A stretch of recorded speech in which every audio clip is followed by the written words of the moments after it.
అందరికీ శుభోదయం. గుర్తుపట్టారా? లోటాని లులు మాల్ దోస గింజలు మళ్ళీ మొలకెత్తాయి.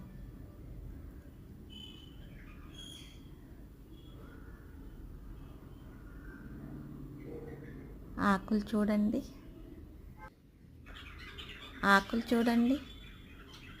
ఎంతో నైపుణ్యం గల చిత్రకారుడు శ్రద్ధగా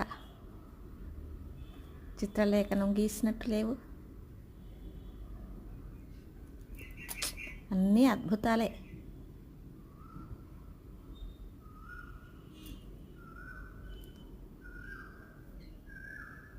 ఎంతో కమ్మగా కుదిరిన ఉగాది పచ్చడిని మేము మళ్ళీ ఉగాది పచ్చడి లైక్ చేయండి, షేర్ చేయండి.